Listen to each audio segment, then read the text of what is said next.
berjalan-jalan ke pantai atau menaiki puncak gunung, melihat dataran indah dan membayangkan lukisan alam Tuhan yang menakjubkan akan tersaji dalam sebuah liputan menarik juga eksklusif. Ikuti perjalanan saya menuju destinasi paling epik di Sulawesi Selatan hanya di Wisata Virtual Tribuners.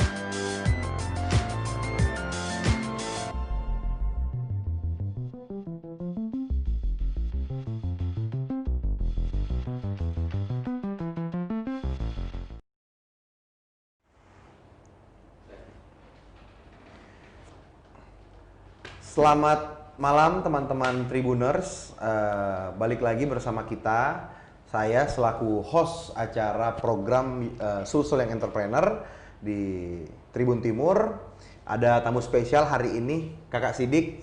Sapa dulu teman-teman, Kakak Sidik. Halo, selamat malam semuanya. Ya, mungkin banyak dari teman-teman yang belum tahu Kak Sidik. Tapi kalau brandnya, unit usaha pasti tahu. Makassar Jeans House. Betul Kak Sidik ya? Betul. Jadi Makassar Jeans House ini adalah salah satu brand di Makassar yang dimana kita membuat jeans itu terserah. Kita mau bikin celana, mau bikin jaket, pokoknya ini special order. Custom ya. Custom ya? Sesuai keinginan. Sesuai keinginan. Jadi bukan kita datang untuk langsung beli jeans, tapi kita diukur sesuai dengan fittingan badan kita. Ya, betul. Jadi sangat menarik usahanya Kak Sidik ini. Pasti banyak dari teman-teman yang mau mendengar secara langsung, bisa kita dengar langsung dari Kak Sidik. Pertama-tama nih Kak Sidik, pasti paling banyak teman-teman Tribuners itu yang mempertanyakan kenapa ya usahanya di bidang jeans, Kak Sidik? Oke. Jadi 2010 Ya. saya kuliah di Bandung. Oke. Bermodalkan cuman ingin kuliah di luar. Iya. Belajar Luar Makassar. Merantau ya, Iya. merantau. Akhirnya saya tes di salah satu kampus di Bandung. Lulus. Tidak ada basic apapun, kita kuliah di sana. Jurusannya waktu itu manajemen informasi. Oke. Saya kuliah 1 semester, 2 semester. Sampai semester keempat itu, alhamdulillah IPK aku waktu itu 2,2 IPK. Oh iya. Jadi tidak ada harapan ini bro. Iya. Maksudnya saya teruskan ini. Iya. Saya tidak tahu mau kerja di mana nanti. Oke. Sedangkan standar kerja itu ya IPK 3,5 ya. Iya betul. Saya carilah jalan lain bagaimana caranya saya bisa bahagiakan orang tua aku tanpa lulus ini kuliah. Waktu itu di Bandung saya suka sekali bikin celana. Iya. Kita pilih kain, diukur. Saya, ini belum ada di Makassar. Nah, berdasarkan dari peluang itu, saya susunlah rencana aku saya mau buka di Makassar. Iya. Saya anak pertama dari 6 bersaudara, jadi mindset orang tua itu agak sulit. Kalau dengar anaknya berhenti kuliah, terus buka pasti. usaha. Itu pasti, ya. Kita anak-anak yang diharap sudah kuliah jauh-jauh di Bandung, sampai suatu saat saya minta izin sama orang tuaku, dia bilang, kau nak jauh-jauh kuliah di Bandung, pulangnya kenapa jadi tukang jahit? Dia kayak begitu, betul. saya bilang. Iya. Begini mas, saya jelaskan. Akhirnya baru mulai kan tidak ada di Makassar waktu itu, saya mulai Oke, saya mau buka di Makassar karena sebelumnya belum ada bisnis serupa yang ada di Makassar ini. Iya, betul. Begitu. Jadi memang mindsetnya orang tua kan kalau sukses itu ya kalau bukan PNS, Iya. ya kan, polisi, Ya. pokoknya Minimal yang jelas kantoran. karirnya lah, Iya, yang jelas karirnya. Iya. Oh jadi awal mulanya begitu. Iya, kuliah ndak beres Iya. dan saya cari jalan lain. Apa ya? Oh ini ada ini, belum ada di Makassar. Saya mulai jadi uang kuliah ke semester 5 itu saya tidak bayar. Iya. Uang kosanku saya tidak bayar, saya numpang di teman. Jadi saya bikin dulu bagaimana caranya saya ada modal. Bukan cuma modal ide ke orang tua. Iya, betul. Ini uangnya juga orang tua juga, tapi saya tidak bayarkan ini yang lain Iya, tuh. iya. Motorku, sepatu, saya jual, saya ambil, saya uangkan. Iya. Terus saya pulang untuk bilang bahwa saya punya ide bisnis, saya bikinkan proposal ini keuntungan sekian, tidak diizinkan. Saya kembali lagi ke Bandung, lebih belajar lagi lebih dalam. Selama 3 bulan. Oh jadi bukan kembali untuk lanjut kuliah, tapi belajar lagi di sini. sini. Iya, saya belajar di tempatnya orang. Iya. Saya belajar ngukur. Saya bilang, "Enggak usah gaji, Pak. Saya cuma mau belajar." Oh. Saya ngukur di situ selama 1-2 bulan ya. Saya pintar, saya pulang lagi kembali. Mak, saya sudah cuti kuliah, tidak ada yang bisa bikin di Bandung ini. Iya. Saya belajar ini 6 bulan terakhir, saya mau buka bisnis ini. Sudah orang tua tidak ada pilihan lain. Jalan Itu tahun berapa awalnya itu, Kak Sidik? 2012. 2012. Waktu saya masih umur 19 tahun. Oh, 2012. 2012. 2012. Tapi memang ya kalau kita lihat memang di tahun segitu kan memang lagi boomingnya distro, Iya. lagi boomingnya jual jeans, Industri fashion lah ya. industri fashion Ah, lah. brand. Nah, tapi sebenarnya jadi pertanyaan, kenapa jeans? Karena sekarang begini Kak Sidik, mungkin distro itu sudah banyak di Makassar. Nah, tapi yang memang fokus di jeans kan memang belum ada di saat itu, setahu saya. Betul, ya. Nah, apakah itu Kak Sidik melihat peluangnya ada di situ? Makanya Kak Sidik buka usaha di bidang fashion, fokusnya di jeans, atau memang Kak Sidik memang suka jeans? Jadi saya adalah orang yang realistis, Iya. bukan idealis. Pada saat itu saya lihat value bisnis ini besar, banyak value-nya, banyak yang saya bisa jadikan bahan promosi. Oke. Yang pertama, orang bisa pilih kainnya sendiri, pilih jenis kainnya, pilih warnanya, diukur sesuai keinginannya, bisa pilih model celananya, bisa pilih warna benangnya. Bahkan celananya selesai, ukurannya tidak pas, kita kasih garansi gratis permak sampai pas tanpa batasan waktu. Berdasarkan dari value yang ada, makanya saya optimis barang ini pasti laku di Makassar karena sebelumnya belum ada. Ya. Memang awalnya agak sulit mengedukasi masyarakat bahwa menjelaskan bahwa Makassar Jeans House itu seperti ini karena sebelumnya belum ada. Iya pasti. Jadi dengan value yang ada, saya beranikan lah buka. Dengan awalnya MJH itu bukan langsung sewa ruko, langsung 5 cabangnya, langsung 9. Enggak, saya sewa pekarangannya orang, Ya. rental PS di Mesnala itu cuma 7 juta ya setahun, terus saya sekat modal seadanya. Buka modal Twitter waktu itu karena target market saya adalah pelajar dan mahasiswa. Ya. Youth generation lah. Ya. Dari situ saya tahu di mana nih tempat mainnya mereka. Di Twitter waktu itu saya value yang ada saya tuangkan semua di situ. Saya kalau mau diceritakan perjuangannya dari nol ya banyak. Nah inilah pasti dari banyak dari teman-teman Tribuners itu pasti mau dengar sebenarnya ceritanya. Ya kan awal mulanya bagaimana.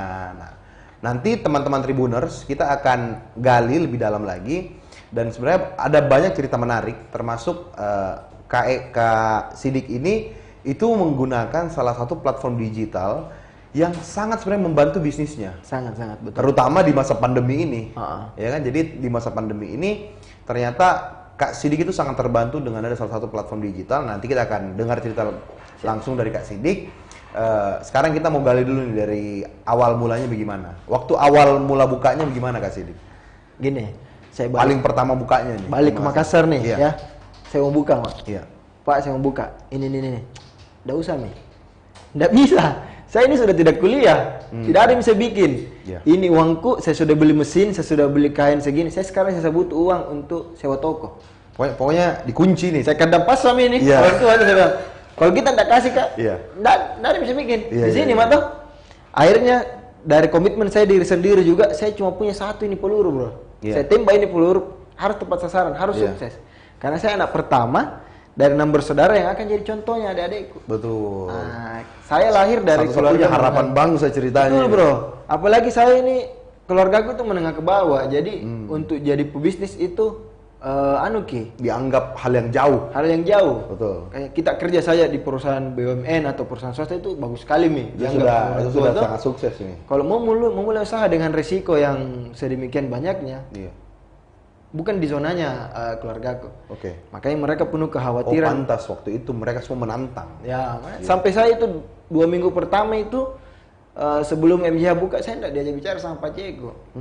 Tapi saya bilang tunggu, Mi, saya buktikan. Iya. Ada suatu saat saya bukalah, saya cari tempat, budgetku cuma 10 juta. Iya. Sewa toko deh di tengah kota di Makassar, 10 juta di mana? Nggak mungkin. Nah, Nggak toh. mungkin ada iya. Ya. Saya ada teman waktu itu punya rental PS, ada pekarangannya di depan, 3 meter kali 5. Terbuka ini, bro. Saya bilang berapa kita sewa ini? 7 juta. Oke, saya bayar. 3 jutanya saya pakai bikin sekat triplex. Iya. Jadi dulu tokoku itu kalau panas, kepanasan, kalau hujan masuk air. 6 bulan pertama ini, bro. Tidak ada enaknya lah. Weh, tapi Iya. yang namanya anak muda tuh masih membara Iya, semangat. betul. Saya bilang ini barang laku, Anak ini muda barang ya. dibutuhkan. Betul. Ini barang dibutuhkan masyarakat. Saya dulu jadi Superman. Saya Tompi yang buka toko, saya Tompi yang urus orderan, saya Tompi yang urus penjahit. Penjahitku dari Bandung semuanya saya ambil. Oh. Karena memang di sana spesialisnya jeans dan Iya. harganya bagus. Ya. Saya berangkat ke mereka. Dan saat itu orang Bandung mau datang ke sini. Mau datang dengan kita berteli sedemikian rupa. Iya, karena ya mohon maaf sebelumnya Kak Sidik. Jadi pasti kalau namanya orang dari daerah, dari kota gitu kan, terutama dari Bandung, dia mau merantau ke Makassar, pasti dia juga lihat-lihat dulu, weh. Betul. Ada betul modalnya ini kan, jangan-jangan bagus saya datang gini, ya. penghasilan Iya, betul. Jadi saya juga di situ modal bismillah, betul-betul saya bilang begini. Saya jelaskan nih, 3 bulan tidak ada perkembangan, saya kasih pulang gitu. Ya. Toh?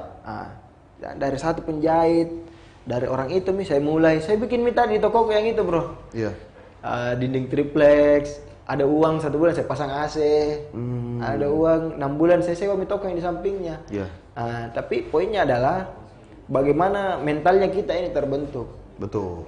Dari nol berusaha sampai alhamdulillah masih bertahan, apalagi dengan situasi pandemi seperti sekarang. Saya dulu tutup toko bagi brosur bro. Sampai jam 2 malam saya bagi di lampu merah atau di Sike dulu, awalnya Sike itu 2012. Kita sendirian yang bagi. Saya bagi sendiri. Sampai ada teman yang terima brosurku waktu itu, saya ketemu bulan lalu di workshop toh. Saya yang isi workshop itu, dia bilang, "Saya ingat Ki, dulu 2012 kita kasih saya brosur di Sike Pantai." Dia ingat. Perjuangan itu. Cerita menarik. Cerita menarik. Sampai MJH jalan 1 bulan, orang tua aku masih belum respect toh. Di situ momennya MJH di bulan kedua alhamdulillah naik drastis. Tunggu, di 1 bulan pertama sudah ada yang beli. Ada, alhamdulillah hari pertama pun ada. Karena 2 minggu sebelum saya buka, saya sudah sounding di Twitter. Begitu. Suruh saya minta bantu teman retweet dulu bro, retweet. Betul. 1 bulan pertama, hari pertama ada order sampai 1 bulan pertama. Terus di minggu ketiga saya tahu ada yang namanya buzzer. Saya dulu dibilang ilmu bisnis tidak ada bro. Saya cuma punya barang saya mau jual, sekian untungnya.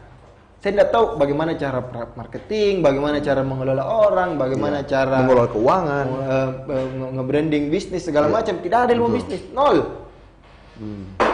Sampai akhirnya saya tahu yang namanya buzzer di bulan kedua. Saya bayar itu ada 10 akun buzzer di Makassar. Semua profit bayar semua buzzer. Sampai ini buzzer kaget. Kenapa Ki? Kita UMKM pertama yang berani bayar semua buzzer yang ada di Makassar. Kan ada manajemennya. Iya betul. Apa Jika? Jalan ya 1 bulan. Di tahun berapa itu ya? Tahun pertama 2012. 2012. Sudah banyak buzzer di sini tahun 2012. Topongoro dulu, Panicera, yang begitu yang lucu-lucu tuh, anonim lucu-lucu. Saya ketemu mereka sampai hari ini dia bahas itu ini dulu yang bayar semua anak-anak. Yang orang pertama yang sanggupi semua ini bayarannya buzzer. Betul. 9 atau 10 akun ya. Di bulan kedua saya bayar. Di bulan ketiga naik drastis, bro. Di situ orang tua aku langsung saya support kok nak. Sampai mereka menangis tuh. Saya bilang Anda dari awal kita support kak. Alhamdulillah berjalan 6 bulan. Saya tambah cabang di Todopuli. Terus cabang ketiga aku itu di Palu bro. Langsung loncat. Iya, saya tidak tahu juga kenapa waktu itu saya bikin di Palu. Iya. Tapi alhamdulillah sampai sekarang itu di Palu masih running, masih jalan. Sampai sekarang masih running. Dan salah satu toko yang paling stabil itu di Palu. Terus selanjutnya di Perintis Kemerdekaan, terus sempat 3 tahun lalu saya bikin di Bali, 2 tahun di sana. Pas sebelum COVID penjualan sudah loyo, masuk COVID tidak ada penjualan, 3 cabang di sana saya tutup semua. Di mana itu? Di Bali. Di Bali. Di Denpasar 2, di Kuta 1. Oke. Sempat di Bali. Terus yang di Bali itu tutup selama pandemi. Tidak bisa bayar kontrak rukonya. Iya, tapi kalau Bali ada pengecualian lah, karena memang kalau di Bali kan memang tidak beda marketnya dengan kita di sini ya. Kalau di sana kan paling banyak wisatawan asing. Beda perlakuannya. Perlakuannya beda. Jadi memang selama pandemi semua berdampak di sana. Jadi tidak ada dibilang hanya sebagian yang berdampak, tapi memang semua berdampak di sana. Karena penghasilannya kan dari wisata. Betul. Jadi saya memang terakhir saya ke sana pun memang semua berdampak di sana. Tidak ada yang tidak memang kalau di Bali. Surabaya juga ada MJH. Iya. Surabaya juga ada. Jadi kita sudah punya hampir seluruh Indonesia. Kota-kota besar. Tapi ya insya Allah kita arahnya ke sana. Sekarang MJH di Makassar ada 4, di Palu ada 1, di Sengkang ada 1, di Surabaya ada 1, sama di Malang ada 1, 8. Sempat ada Toraja cuma sudah tutup, Bali 3 cuma sudah tutup. Ya begitulah bisnis. Iya betul. Menarik ini Kak Sidik. Saya mau tanya Kak Sidik, mungkin juga banyak lah dari teman-teman Tribuners itu juga mempunyai pertanyaan yang sama.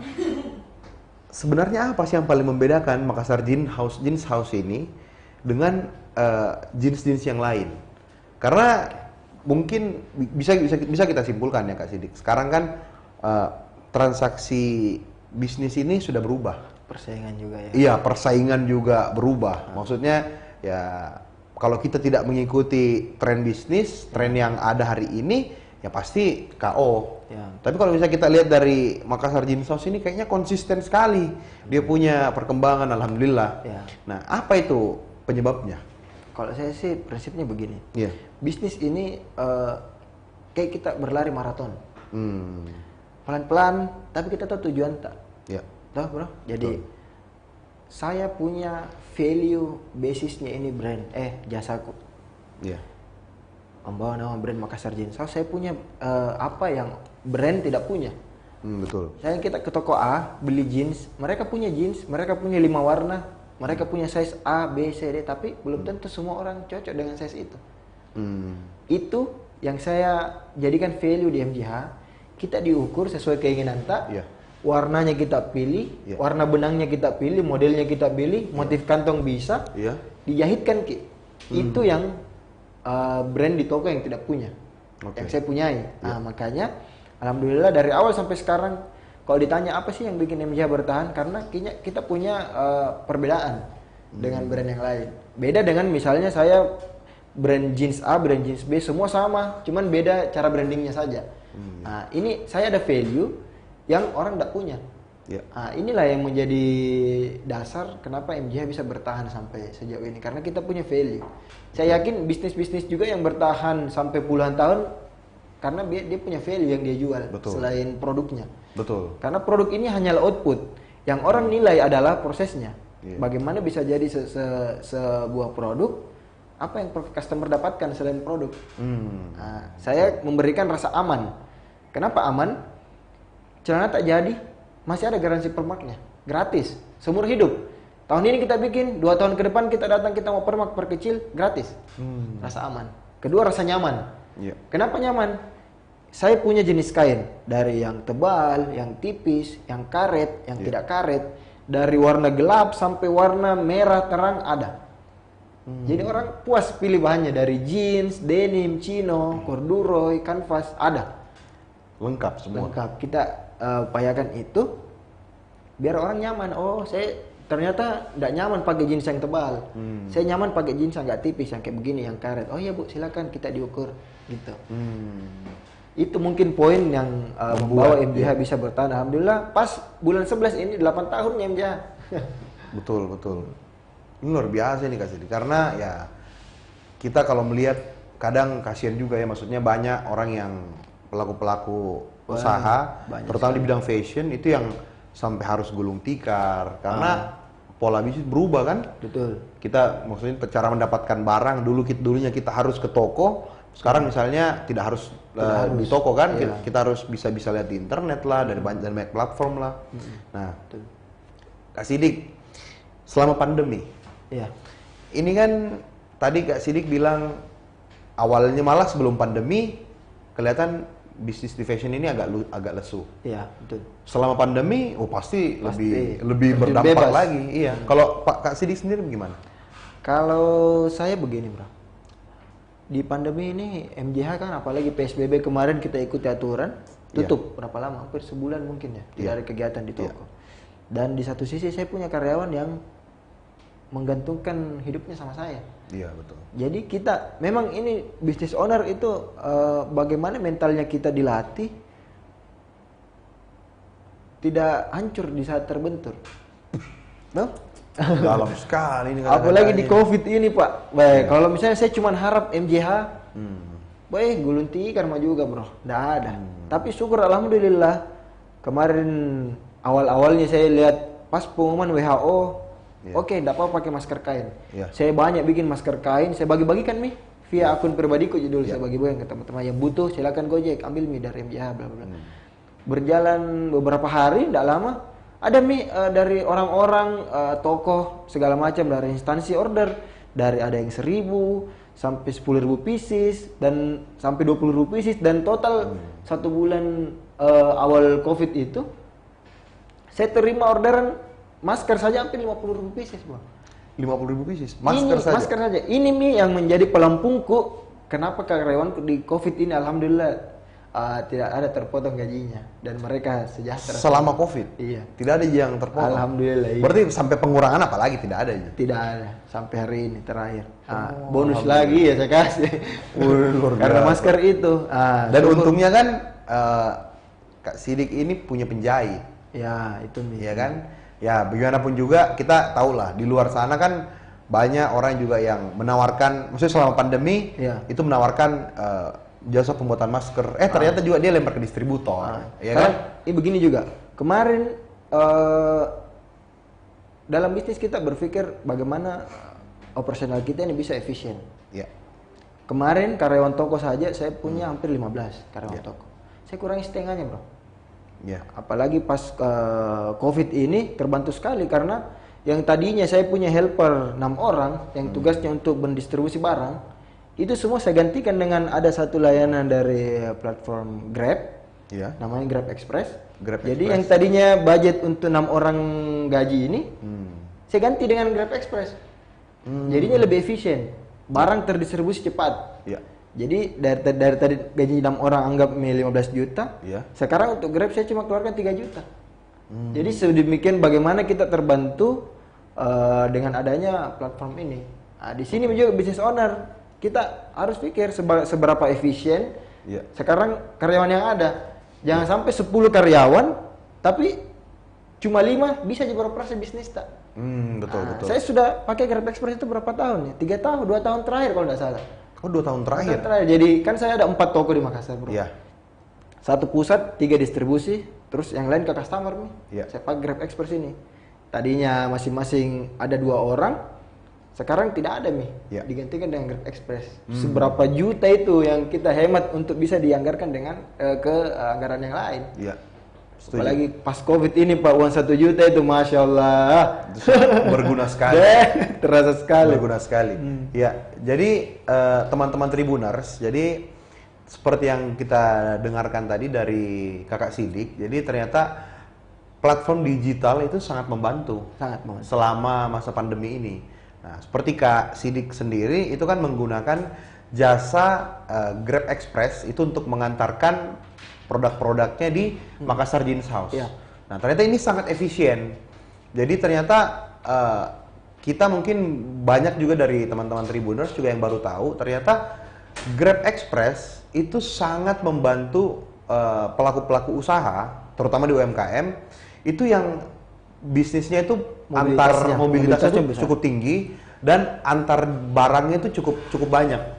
Karena sebenarnya saya setuju dengan yang disampaikan oleh Kak Sidik tadi.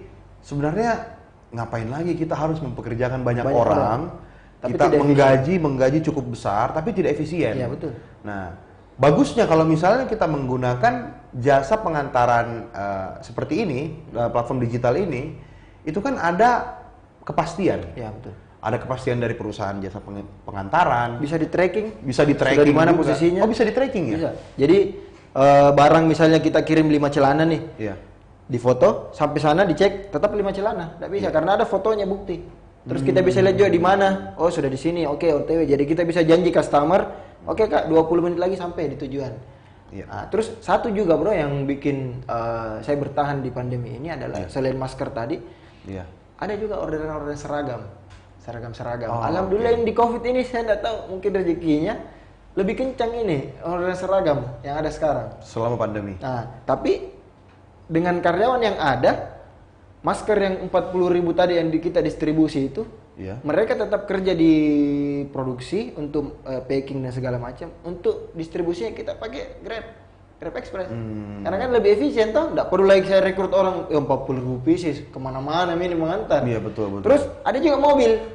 Grab Express itu bukan cuma motor, ada mobil. Oh, ada mobil juga. Ada mobil. Jadi kita dengan ada satu klien 10.000 pieces, 2 mobil saya sewa.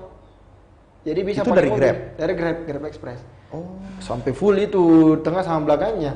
Oh iya, kalau misalnya pengantarannya dalam jumlah besar, pasti kan harus pakai mobil. Pakai mobil. Dan ada. Dan itu efisien menurut Oh jelas. menurut Kak Sidik. Kita antar motor, anggap nih ada 10 plastik. Kalau kita antar motor satu-satu tuh. Iya. Tapi kalau mobil langsung 10 karung, satu kali antar. Lebih murah. Banyak kode promonya juga Grab. Oh banyak kode promonya. Banyak, anak-anak pakai, update sekali itu kan banyak juga biasa di billboard atau di Instagramnya tuh. Yang terakhir ini apa? OMG. OMG. Oh itu yang potongan sampai 8.000 ya? 8.000 kalau nggak salah. 8.000 ya? Iya, Semua sampai habis limitnya itu anak toko pakai. Jadi teman-teman Tribuners, ini sebenarnya Grab itu punya program sangat mendukung UMKM, terutama pelaku-pelaku UMKM yang berada di Makassar, karena kita sudah mendengar secara langsung seperti Kak Sidik, terus juga narasumber-narasumber kita sebelumnya itu ternyata juga menggunakan platform Grab juga Express. sama. Cuma kalau ini yang makanan. Dan iya. itu sangat terbantu ya, Oh, iya. sangat-sangat terbantu usahanya. Nah, jadi memang sebenarnya platform digital ini Grab itu sebenarnya sangat membantu pelaku usaha karena seperti begini Kak Sidik. Iya. Kita sebagai pelaku usaha, contoh Kak Sidik sebagai pelaku usaha, itu kan Kak Sidik tugasnya adalah membuat produk, memperkenalkan produknya, membuat brand. Tapi masa Kak Sidik lagi yang mengurus pengantarannya, Ya, itulah tadi. distribusinya, Betul. iya kan? Nah, adanya Grab di sini, Grab Express di sini, itu sangat memudahkan pelaku UMKM, pelaku usaha, karena membuat kita tidak perlu lagi memikirkan pengantarannya seperti apa, barangnya sampai atau tidak. Kalau sudah ada misalnya driver yang mengambil, drivernya di mana ya? Itu kan semua bisa kita track. Betul. Dan yang bertanggung jawab yang pertama adalah drivernya, karena drivernya pasti connect ke perusahaan. Jadi memang sebenarnya intinya adalah Grab Express ini itu mengedukasi kita bahwa platform digital ini sudah tidak bisa dihindari lagi. Betul, harus Kak Sidik. semua dari bukan cuma pengiriman, dari tata perilaku bisnis kita mempromosikannya seperti apa, semua jauh berbeda dengan dari yang saya lakukan 2012. Sekarang orang aware sekali dengan namanya sosial media. Jadi teman-teman yang punya usaha betul-betul harus, yang pertama sih mentalnya ya harus bagus, yang kedua harus inovasinya mengikuti apa yang ada sekarang. Jadi kalau kita bisa lebih efisien, kenapa harus menggabungkan karyawan kan? Iya betul. Iya. Oh iya Kak Sidik, sorry sebelumnya. Jadi saya juga lupa menyampaikan bahwa untuk teman-teman itu ada program menarik sebenarnya Kak Sidik. Ini program namanya UMKM Hunt X terus usaha. Jadi ini adalah perpaduan antara Grab dengan Kala Group. Ini untuk sebenarnya tujuannya sama, itu UMKM. Dan ini akan ada narasumber-narasumber menarik yang akan membantu kita-kita nih pastinya. Harus daftar. Terutama teman-teman UMKM Lagi belajar. Pasti kita bisa mendapatkan banyak pengalaman-pengalaman baru dari program ini. Nanti akan ada puncak acaranya. Nanti untuk teman-teman tolong pendaftarannya ada di deskripsi di bawah. Ada di bawah sini deskripsinya. Terus juga ada kuesioner, jangan lupa diisi karena ini akan membuat penilaian untuk kita untuk terus berkembang lagi. Ya, jadi ini tadi bisa disimpulkan berarti Kak Sidik ya, kalau misalnya platform digital itu sebenarnya membantu sekali teman-teman pelaku usaha. Ya. Nah Kak Sidik, sekarang saya mau balik lagi nih ke masalah fashion. Saya mau tanya Kak Sidik, ini kan bisnis fashion ini awal boomingnya tuh 2010 kalau nggak salah ya, 2011 lah. Ya. Di distro itu banyak yang buka usaha distro. Orang mulai aware dengan distro. Orang mulai aware dengan distro lah.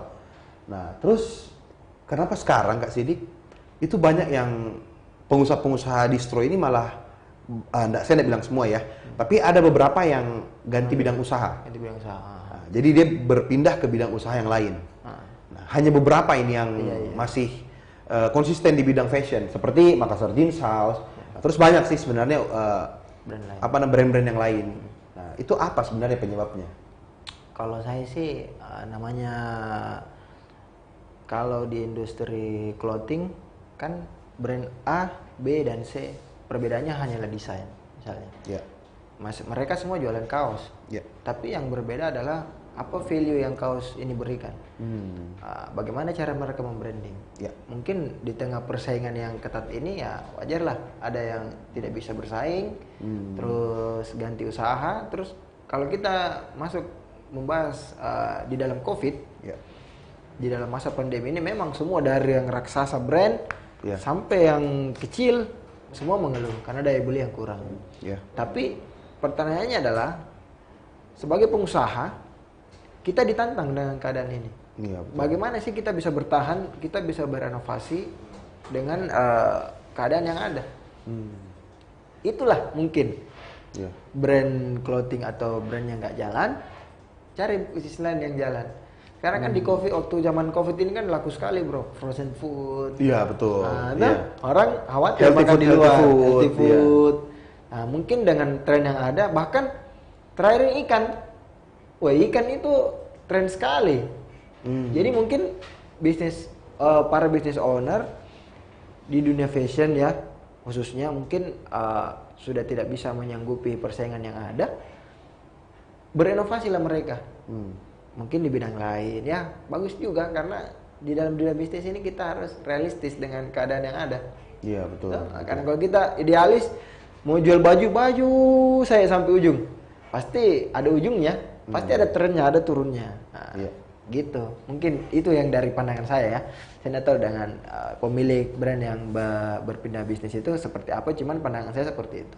Oh, jadi memang pasti namanya selera juga pasti berubah-ubah. Ya. Kita juga kayak kita hari ini pakai kemeja jenis ini, tidak mungkin 2 bulan saya 2 bulan ke depan saya masih suka kemeja ini. Pasti ada kemeja baru lagi, jenis kain yang baru ya. Bagi brand yang update, mereka lah yang selamat. Nah, bagi brand yang tidak update ya mati dimakan waktu. Gitu. Ya, ini menarik juga Kak Sidik. Dan saya sangat setuju yang disampaikan oleh Kak Sidik kalau yang paling penting dari sebuah brand atau dari sebuah produk itu value-nya. Betul, value. Jadi memang harus ada nilainya. Harus ada value. Ya, karena produk itu hanya sebatas produk. Tapi alasan kita mau membeli produk itu pasti ada alasannya. Ada alasannya. Ya, Itulah itu yang dia customer tadi beli. value-nya. Iya kan? Betul. Semua. Jadi teman-teman yang mau memulai usaha, Iya. sebelum memulai usahanya pastikan dulu produk kita ini dibutuhkan tidak sama masyarakat. Betul. Terus kalau dibutuhkan masyarakat yang mana yang butuh? Harus tersegmen. Harus tersegmen. Misalnya masyarakat yang pekerja, Iya. dari pekerja awal sampai menengah, berarti umur 25 sampai 30 sampai 31.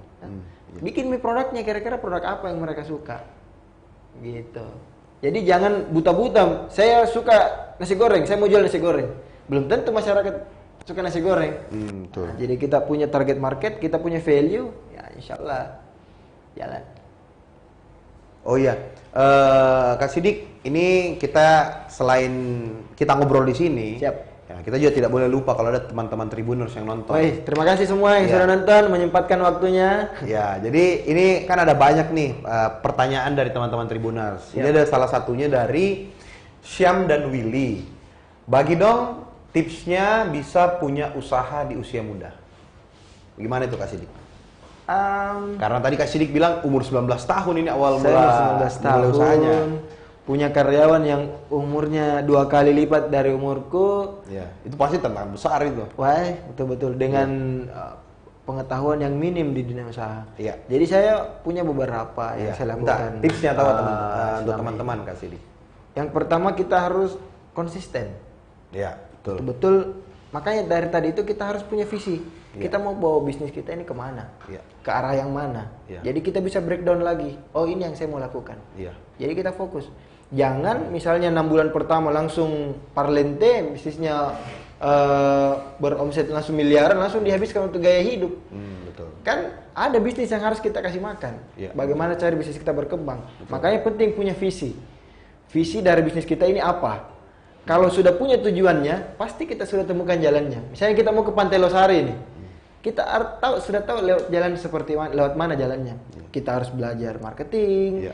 kita harus belajar bagaimana mengelola keuangan dengan baik, kita harus belajar bagaimana mengatur orang yang baik, karena orang-orang inilah yang bikin bisnis kita bergerak. Karena jadi kalau kita tidak bisa mengelola orang, kita lah selamanya jadi Superman, semuanya kita yang kerja.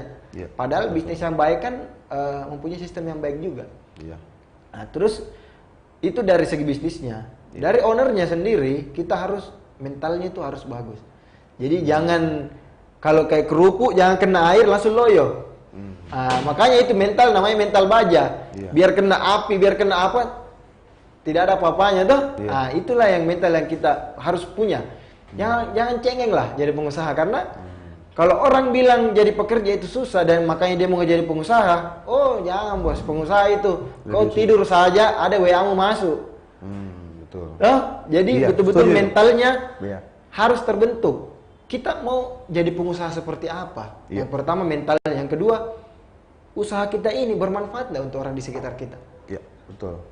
Harus ada poinnya. Jadi hubungan dengan orang dan hubungan dengan Tuhan. Jadi bagaimana kita bermanfaat dengan orang di sekitar kita, terus bagaimana bisnis kita bermanfaat dengan untuk orang-orang di sekeliling kita. Nah, terus itu tadi punya value produk. Betul. Karena itu yang kita jual, bukan produk. Masker ini bukan masker yang kita beli, tapi bagaimana kita merasa aman menggunakan masker ini. Kita tidak mungkin beli masker yang lubang-lubang kan, tapi sama-sama juga masker namanya. Masker ini punya value, makanya kita beli. Itu yang harus dimiliki semua bisnis. Karena tanpa value, mungkin kita satu kali bagus, pasti langsung turun lagi karena tidak ada value-nya. Iya, setuju. Terus apa lagi ya? Inovasi. Jadi jangan tahun A, B, C, D itu terus kita bikin, harus ada inovasi. Terus yang paling penting adalah berkomunitas. Bagaimana kita berkomunitas, berteman di circle yang betul-betul sehat, yang dibutuhkan oleh diri kita dan bisnis kita. Karena kalau istilahnya begini, kita bergaul sama penjual parfum, kita pasti harum. Kalau kita bergaul dengan tukang sampah, kita pasti bau. Jadi bagaimana kita membawa diri kita bergaul ke tempat yang bisnis kita dan diri kita butuhkan. Misalnya, saya mau bisnisku, saya mau marketing, jago marketing. Saya harus masuk ke komunitas atau cari teman yang jago marketing biar saya belajar sama dia. Jangan berhenti belajar, karena saya ini dari nol, saya tidak punya basic. Saya sekolah di SMA Kartika. Tidak ada basic sistem informasi. Saya kuliah langsung coding, bro. Tidak saya tahu. Saya semester 3 disuruh PKL di perusahaan informatika. Hari pertama saya PKL, saya disuruh bikin website. Hari kedua saya tidak masuk. Karena saya tidak ada basic sama sekali di dunia ini. Makanya dari sistem informasi buka usaha. Dari nol, saya tidak tahu bagaimana atur uang, bla bla bla. Jadi makanya karena saya tidak tahu ini dan saya belum punya budget besar untuk belajar ikut seminar yang mahal, masuklah saya di komunitas yang tepat. Bagaimana kita belajar marketing dengan orang yang berpengalaman, bagaimana kita belajar mengatur orang dengan orang yang sudah karyawan puluhan, bagaimana kita belajar marketing dengan orang yang sudah bagus jualannya, gitu. Kak Sidik, kayaknya ada yang kurang ini kita sampaikan semua dari tadi. Apa itu, bro? Memanfaatkan platform digital. Iya. Platform digital itu tadi kita harus update dengan perkembangan yang ada. Yang pertama dulu platform digital Twitter. Kita Twitter, hambur uang di sana, iklan, bayar buzzer segala macam. Sekarang di Instagram.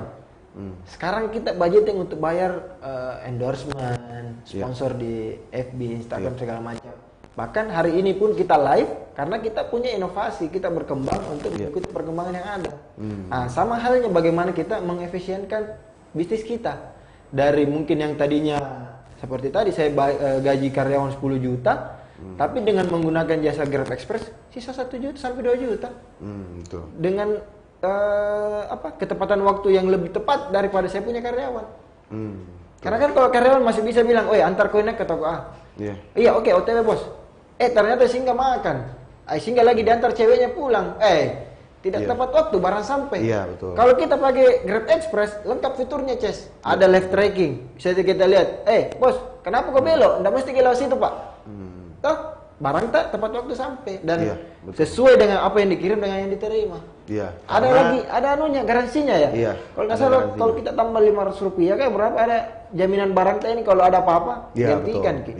Jadi memang terutama untuk teman-teman yang memang mengirim pertama dokumen yang sangat penting, atau yang kedua mungkin ada juga yang mengantarkan barang mewah seperti misalnya HP. Ya, itu kan kita tidak bisa pungkiri, iya kan? Betul. Nah, tapi kalau misalnya kita menggunakan platform digital seperti Grab Express, ya kita tidak usah takut karena pertama kalau amit-amit terjadi ada apa-apa dengan barangnya, pasti Grab langsung ganti. Saya ya pernah satu kali kejadian. Oh, pernah ada kejadian? Dia antar ke tempat bukan tujuannya. Oh, salah ceritanya. Iya.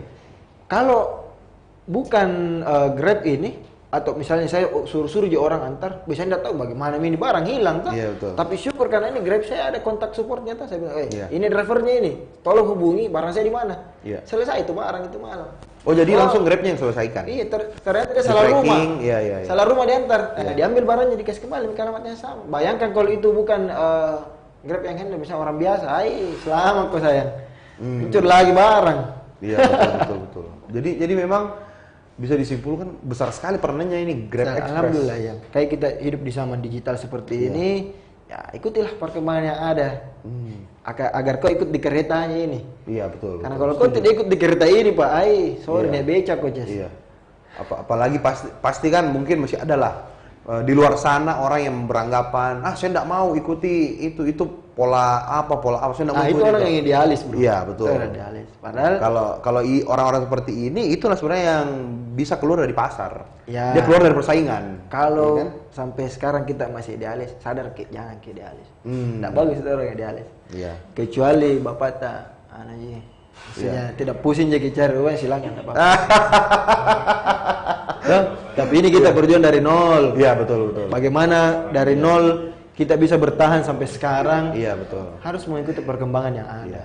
Idealis boleh, ya kan? Idealis boleh. Tapi jangan terlalu idealis amat. Banget ya. Iya, betul. Orang punya suatu pegangan teguh, oke, enggak apa-apa aja. Cuman kalau pegangan ini bikin kita rugi atau bagaimana?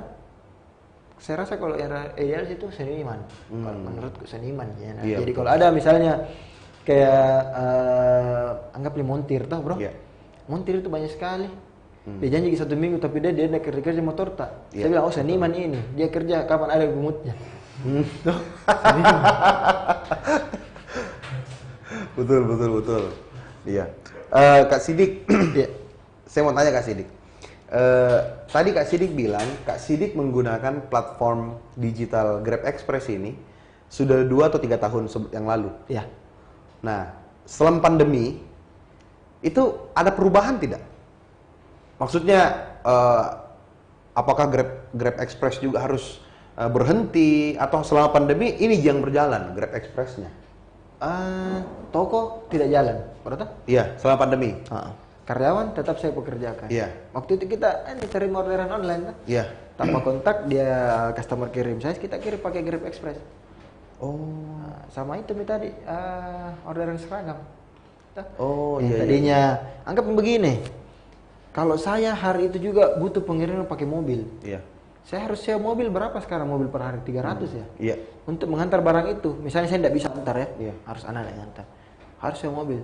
Tapi karena ada Grab Express 50.000. Wih, kalau Grab mobil banyak kali promonya itu. Saya pernah diskon 20.000. Saya lupa, Mi. Berarti kalau misalnya pengantar 50.000, 30.000 mah, Mi. 30.000 yang hilang.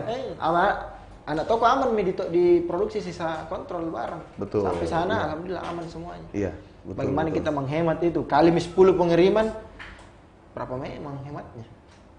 Jadi memang bisa disimpulkan Kak Sidik kalau misalnya memang konsisten tahu ini Grab untuk Konsisten. memajukan Malah UMKM di Indonesia. Banyak improvement yang Iya.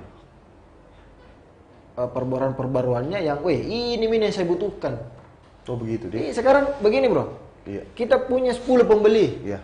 Tidak mungkin kita tunggu satu finish dulu, baru kita order lagi. Iya, Di Grab itu bisa bersamaan 10.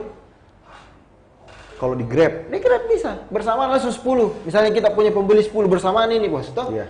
Kalau misalnya kita tidak pakai Grab Express, kurir manual misalnya, toh? Iya. Orang-orang yang masih berpikir idealis tadi, tidak mau bayar Grab misalnya. iya.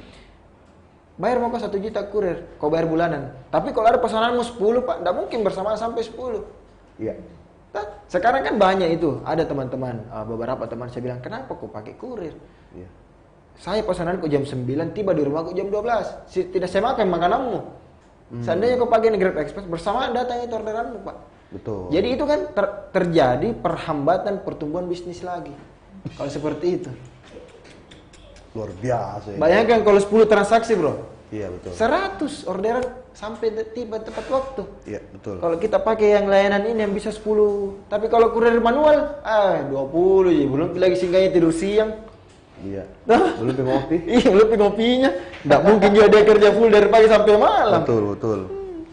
Jadi memang ini Kak Sidik bisa disimpulkan memang ya kita kan bisa lihat lah. Mungkin Kak Sidik juga dekat rumahnya ada banyak tukang-tukang jahit. Banyak. Tukang jahit seragam ibu-ibu lah yang menjahit apa. Nah, mungkin kalau misalnya mereka juga dibantu dengan platform digital, itu perkembangan juga bisa pesat seperti Kak Sidik. Betul. Iya kan, karena bisa kita simpulkan lah, Kak Sidik ini sama-sama penjahit sebenarnya. Iya. Dengan yang penjahit-penjahit yang lain. Nah, Kak Sidik bedanya, Kak Sidik yang masih muda, yang punya usahanya masih muda. Kalau itu kan mungkin dari ibunya dulu penjahit, sekarang anaknya ini. Tapi polanya sama. Ada yang datang, diukur, dijahitkan, kasih kurir antar atau tunggu dia yang datang. Nah, bedanya dengan Kak Sidik, ya Kak Sidik sudah pakai platform digital. Nah, akhirnya Kak Sidik, kalau dari kesimpulan yang saya dengar tadi, Kak Sidik bisa buka cabang di mana-mana. Ya, percepatan. Jadi terjadi percepatan. Nah, ini sebenarnya memang salah satunya memang karena platform digital ini membantu efisiensinya itu tadi, pengantaran itu. Kalau yang pertama efisiensi, yang kedua hemat budget. Oh, Jauh budget. lebih hemat. Untuk yang kayak tadi itu misalnya yang bisnis yang kayak kita turun-temurun itu sama juga dengan halnya kita yang berbisnis ini. Sekarang orang banyak sekali mengeluh, turun omsetku. Begini COVID, tapi tidak ada yang kau lakukan untuk bisnismu.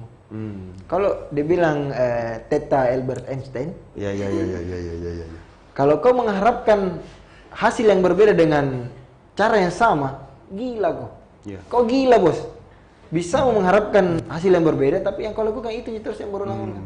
Setuju. Harus ada inovasi. Perlakuan yang lain. Betul. Biar hasilnya lain. Betul, harus. Itu tadi, makanya kita harus update lah. Jangan terlalu ketinggalan. Jangan terlalu idealis juga. Cocok, betul. Jadi sebenarnya sama ini Kak Sidik. Pasti Kak Sidik kenal barbershop Kartens. Iya. Nah, jadi cukur dari sana. Kan kok. Iya, jadi itu kan kemarin juga ikut narasumber di sini. Ada cerita itu. Di Jokowi tuh. Iya. Kencang sekali pas Jadi selama pandemi, pasti dia namanya bisnis pasti langsung drop selama COVID. Karena dia kan Capstar tuh.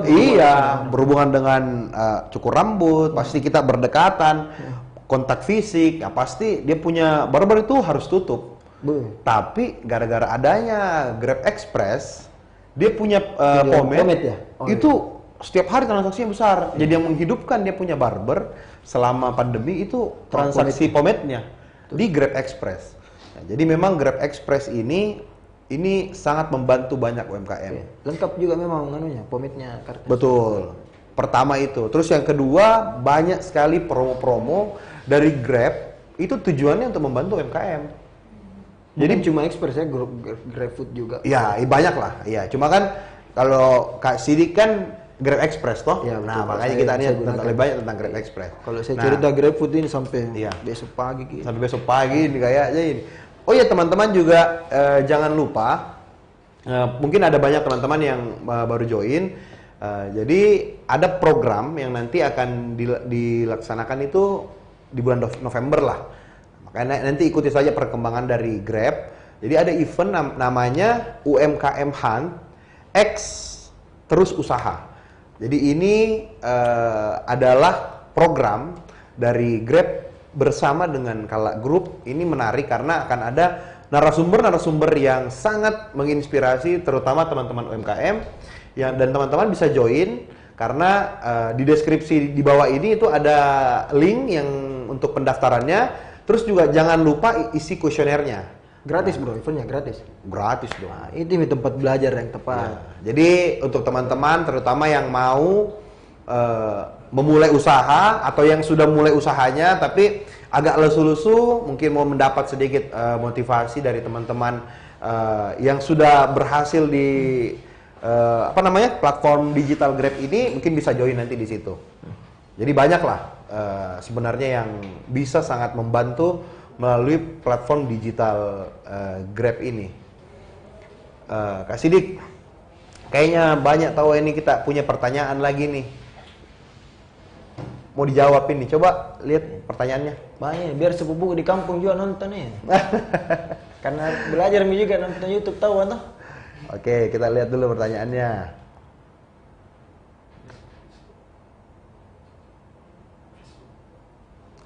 Oke, ada yang tanya. Mana itu? Ada yang tanya Kak Sidik. Kak Sidik, apakah hanya jual jeans atau ada yang lain di Makassar Jeans House-nya ini?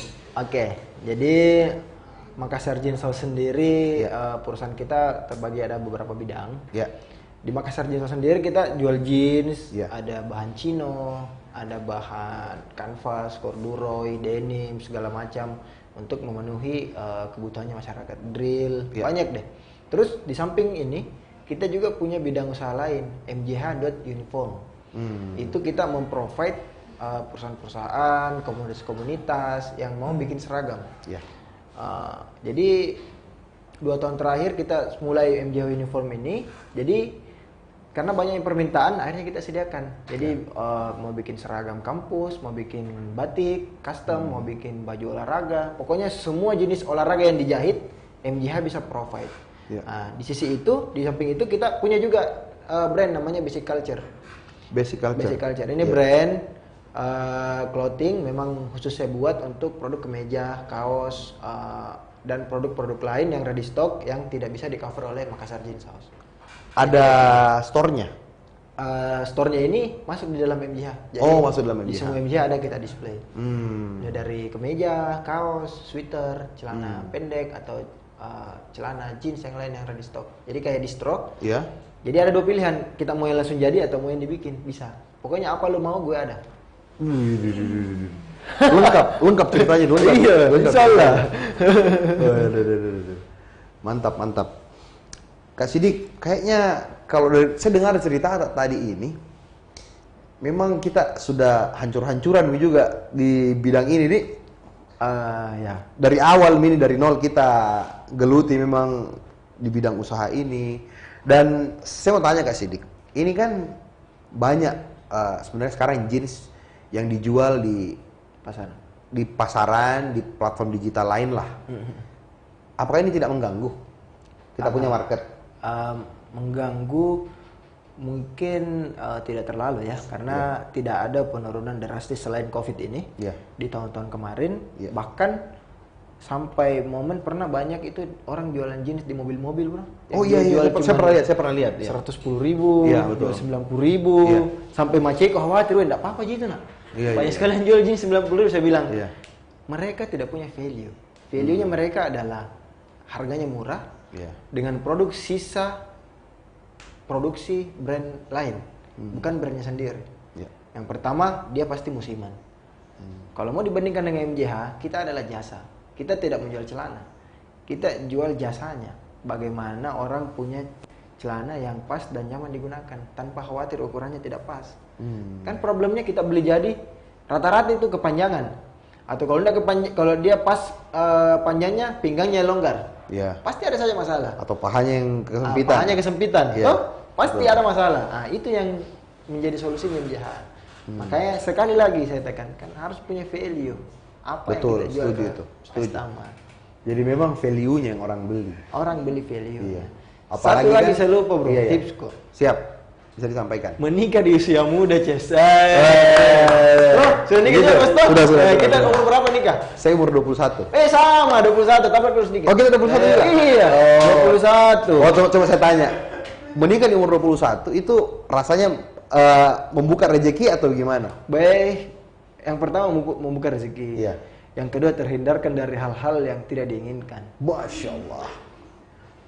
Loh, Ini sekarang orang program saya ini harus siap. kasih tahu ini. Harus. Iya. Terus nikah membuka rezeki, dan enaknya itu yang saya nikahi ini istriku sekarang, dia yang teman kalau dari nol, bro. Dia yang betul-betul saksikan ini perjuanganku kodong MJH di? Iya, dari nol sampai dia yang awalnya ini mau belanja aku, saya tabung, dia yang biayai, Kak, bro. Nah, mungkin kalau saya tidak menikah, dia bilang itu sirik materi sekali. Loh, tapi alhamdulillah saya bilang, saya buka ini MJH, ada uang terkumpul pertama saya lamar kok. 2 tahun MJH, iya. 2 tahun di MJH saya bisa lamar. Iya, lama di Wampanai, bro. Wampanai lama deh. Wampanai orang Bugis toh. Padahal value-nya besar sekali ini. Hei. Wampanai ini yang harus ini. Padahal kita ini kodong, saya siap nih biayanya nanti sampai saya hidup semati. Iya. Tapi enggak ada, harus ada Wampanai, Bos. Mahal Iya, nih. betul. Itu juga harga diri kita sebagai laki-laki tuh. Setuju. Ya, jadi nikah itu membuka pintu rezeki. Iya. Punya anak membuka lagi, punya 2 anak membuka lagi. Betul-betul saya rasa semua, karena saya nikah itu 2000 pas cabang ke-4 tokoku. Saya nikah tanggal 8 Juni, tanggal 6-nya saya buka cabang.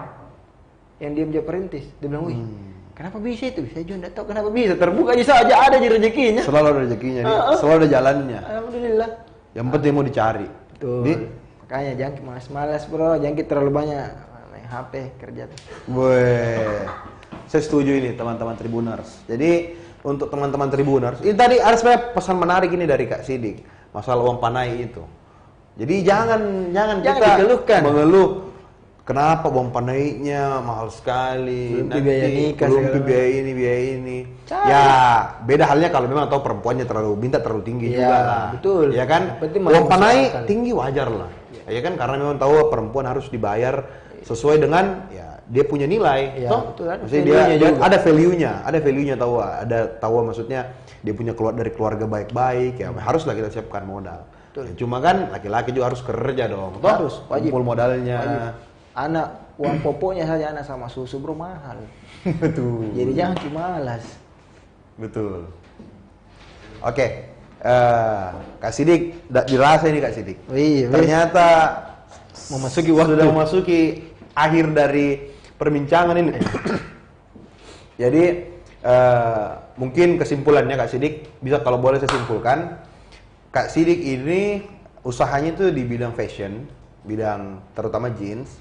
Nah, jadi usahanya Kak Sidik ini itu dari tahun 2012. Iya. Usahanya Kak Sidik, tapi memang beda dibanding dengan brand-brand jeans yang lain, karena kalau Kak Sidik ini kita custom. Jadi kita diukur dulu, terus nanti setelah diukur kita request misalnya benangnya apa, motifnya seperti apa, bahannya kayak apa. Betul. Nah, tapi sebenarnya sebeda-beda bagaimanapun juga pasti ada namanya ancaman. Ya. Ancaman bisnis. Nah, ancaman bisnis pasti masalah distribusinya lah, apa segala macam lah. Nah, ternyata Kak Sidik selama memulai bisnisnya ini itu menggunakan platform digital. Ya. Yaitu namanya Grab Express. Untuk pengantaran barang. Untuk pengantaran barang. Nah, Grab Express ini yang sebenarnya sangat membantu Betul. Kak Sidik. Nah, Kak Sidik tadi sempat cerita. Banyak tadi kesimpulan yang saya ambil. Salah satunya yang tadinya Kak Sidik harus membayarkan jasa pengantaran saat itu sampai senilai 10 juta.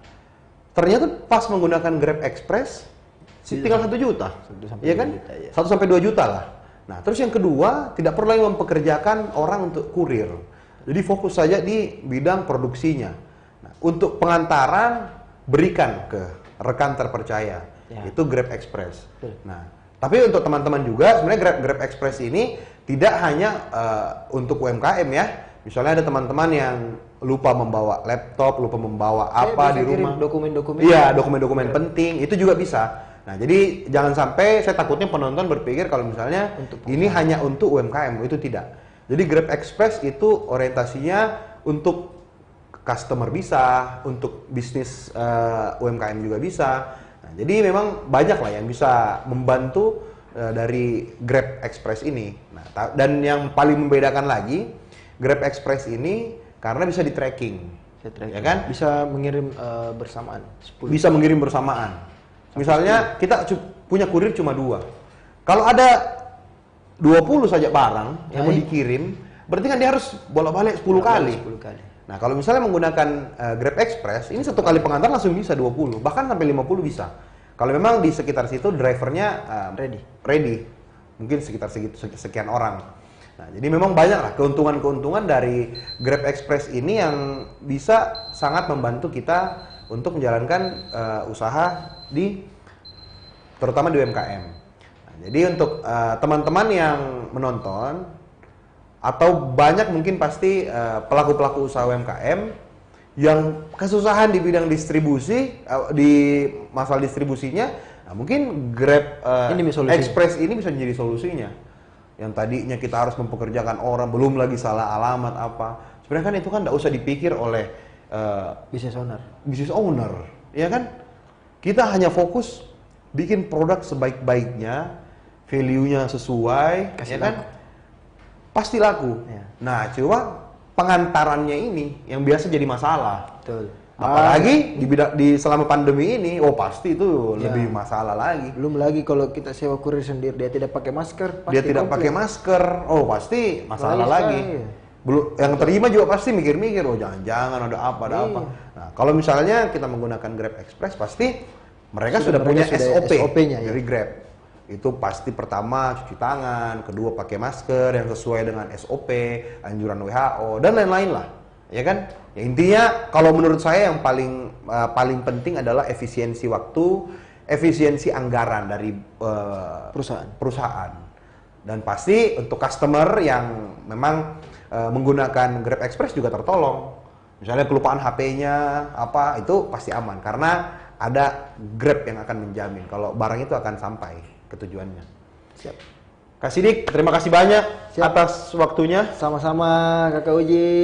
Terima kasih juga untuk teman-teman Tribuners yang masih setia menonton sampai akhir. Banyak penontonnya ya? Banyak penontonnya. 4.000. Wih, banyak pokoknya lah. Pokoknya teman-teman Tribuners jangan lewatkan episode-episode berikutnya karena masih banyak narasumber-narasumber yang juga menarik. Ya, dan bisa menginspirasi teman-teman Tribuners yang menonton di rumah, di kantor, atau dimanapun teman-teman berada. Oke Kak Sidik, sekali lagi terima kasih. Sama-sama, makasih. Thank you teman-teman Tribuners. Ya. See you.